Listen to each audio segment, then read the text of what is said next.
In the quiet suburbs of West Valley City, Utah, a story unfolded that would captivate and horrify the nation. It began on a cold December day in 2009 when 28-year-old Susan Powell, a devoted mother of two young boys, vanished without a trace.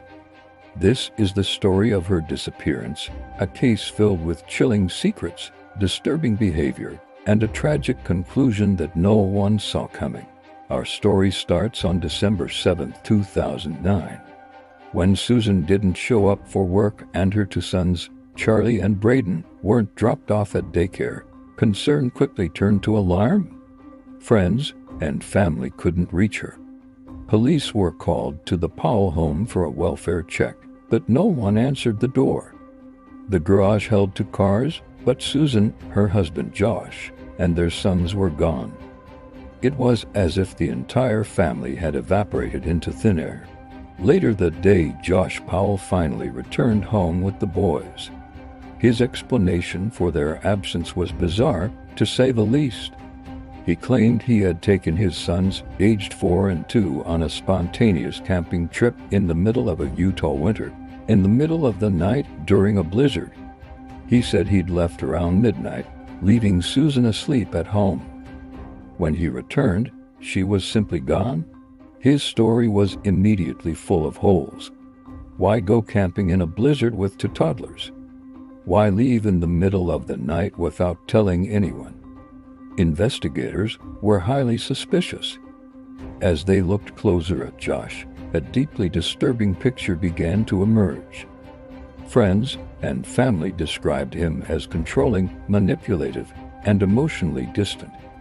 Susan's own writings, discovered later, revealed a deeply unhappy marriage. She felt trapped, writing about her fears and her desire to leave Josh if things didn't change. The initial search for Susan was massive. Volunteers scoured the rugged Utah terrain, looking for any sign of her.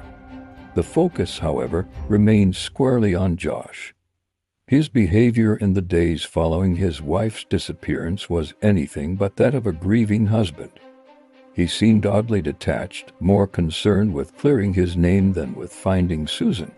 He hired a lawyer, refused to cooperate fully with police, and gave inconsistent and evasive answers during interviews. One of the most peculiar details was Josh's car. After returning from his supposed camping trip, he rented a car and put hundreds of miles on it in just a few days. He couldn't or wouldn't explain where he went. Police also found a wet spot in the house that had been cleaned with fans, and a bloodstain on the floor that matched Susan's DNA, although it couldn't be proven to be from the night she disappeared. The investigation uncovered Josh's strange and inappropriate obsessions. He had a history of invasive behavior, including filming his neighbors. More disturbingly, he developed an intense and unsettling fixation on Susan's friend, Kiersey Howell, secretly recording her and fantasizing about her. This painted a portrait of a man with a deeply troubled mind capable of profound deception. As the months turned into years, the case grew colder, but the public remained captivated. The Powell family dynamics were complex and toxic. Josh's father, Stephen Powell, was also a person of interest. He had long been infatuated with Susan, keeping journals filled with graphic fantasies about her and storing thousands of invasive images he had taken of her without her consent. In 2011, Stephen Powell was arrested on unrelated charges, but his home was searched in connection with Susan's disappearance. Police found Susan's journals and other personal items, along with a horrifying collection of images that confirmed his disturbing obsession. Despite the mounting suspicion, there was never enough physical evidence to charge Josh Powell with a crime. He maintained his innocence, portraying himself as a victim. He moved with his sons to Washington State to live with his father, away from the intense scrutiny in Utah. This led to a protracted and bitter custody battle. Susan's parents, Chuck and Judy Cox, fought desperately to gain custody of their grandsons, Charlie and Braden, believing they were in danger with their father. The boys had started making troubling comments at daycare, hinting at a traumatic event. Charlie drew a picture of a van with 3 people in it, telling a teacher that his mommy was in the trunk. He also told caseworkers, "Mommy and Daddy went camping. Mommy never came back. Daddy is mad." In February 2012, the court temporarily removed the boys from Josh's care and placed them with the Coxes. A supervised visit was scheduled for February 5, 2012, at Josh's rental home. What happened next was an act of unimaginable evil that sealed the fate of the Powell family. When the social worker arrived with Charlie and Braden for the visit, Josh pulled the boys inside and locked the door, blocking the social worker from entering. She smelled gasoline. Frantically, she called her supervisor and 911, reporting the emergency. Moments later, the house exploded in a massive fireball. Josh Powell had planned the attack with chilling precision.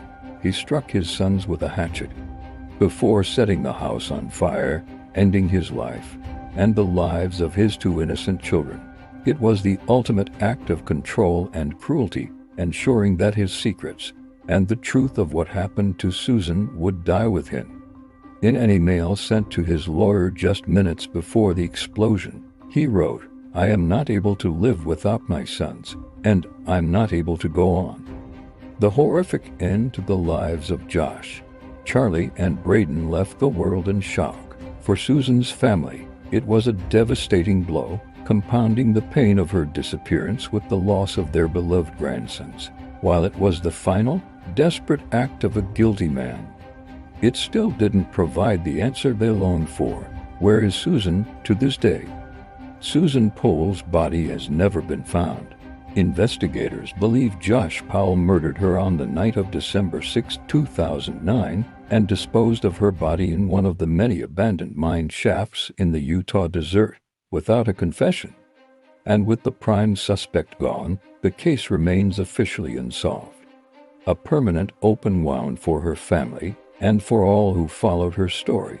The disappearance of Susan Powell is a powerful reminder of the hidden darkness that can exist behind closed doors, even in the most ordinary of neighborhoods. It's a story of domestic abuse, obsession, and the devastating consequences of a system that struggled to protect the most vulnerable.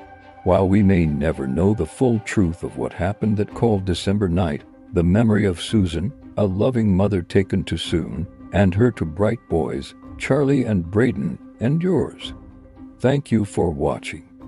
If you found this story compelling, please like this video and subscribe to our channel for more deep dives into unforgettable cases. We'll see you in the next one.